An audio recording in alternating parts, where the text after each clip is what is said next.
Majapahit yang berpusat di kota Trowulan, dan kerajaan ini diasaskan oleh Raden Wijaya dengan bantuan tentera Mongol dalam perebutan kuasa di Jawa pada tahun 1294. Bilakah Majapahit mencapai zaman kemasyhuran? Majapahit mencapai zaman kemasyhuran bermula dengan perlantikan Patih Gajah Mada sebagai Perdana Menteri oleh pemerintah, iaitu Tribuana Tunggadewi. Apakah sumbangan Patih Gajah Mada kepada kemasyhuran Majapahit? Pertama, beliau berjaya mengembalikan keamanan dan keselamatan Majapahit. Itu yang pertama.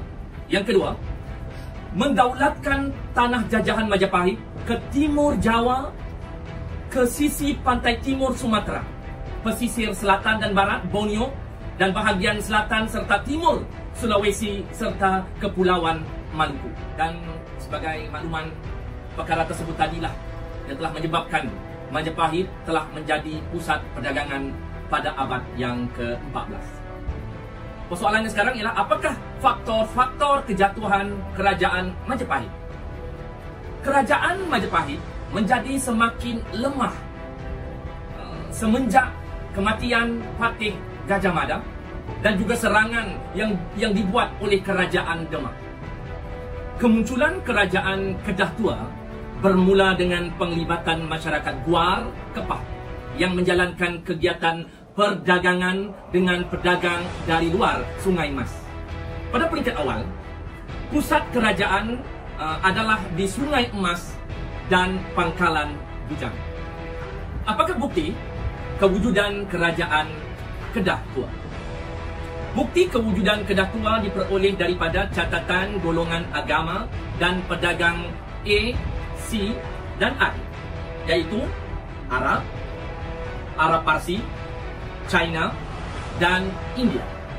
Sumber Arab dan India merujuk kerajaan Kedah Tua sebagai Kalahba dan Kataha, manakala sumber Cina menamakan Kedah Tua sebagai Cie Cia. Bilakah kerajaan Kedah Tua mencapai kemasyhuran? Kemasyhuran Kedah Tua dikaitkan dengan kepesatan kegiatan perdagangan Lembah Bujang. Pedagang dari timur dan barat datang menjalankan perdagangan dengan penduduk tempatan dan pedagang luar yang lain. Kemajuan perdagangan telah menjadikan kerajaan Kedah Tua sebagai pusat keagamaan Buddha. Kemasyhuran Kedah Tua menyebabkannya telah dikuasai oleh kerajaan Sriwijaya. Serangan tentera Chola dari India telah melemahkan kegiatan perdagangan Kedah Tua. Pada abad ke-7, kerajaan Kedah Tua telah mengalami perubahan pemerintahan apabila munculnya pengasasan Kesultanan Kedah yang memulakan kerajaan baharu di Kedah. Kerajaan Gangganegara muncul pada abad ke-6, namun telah berfungsi sebagai pelabuhan sejak abad ke-5 lagi. Pada peringkat awal, kerajaan Gangganegara berpusat di Pangkalan. Terdapat dua pendapat mengenai pengasas kerajaan Gangganegara. Sumber tradisi menyatakan bahawa Gangganegara diasaskan oleh Raja Ganji Sarjuna.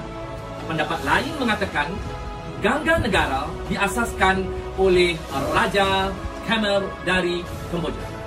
Gangganegara mencapai zaman kemasyhuran pada abad ke-9.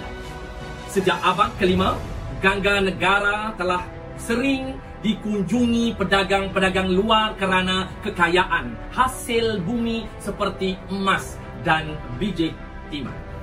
Gangganegara berjaya mempertahankan kedaulatannya daripada serangan Sriwijaya.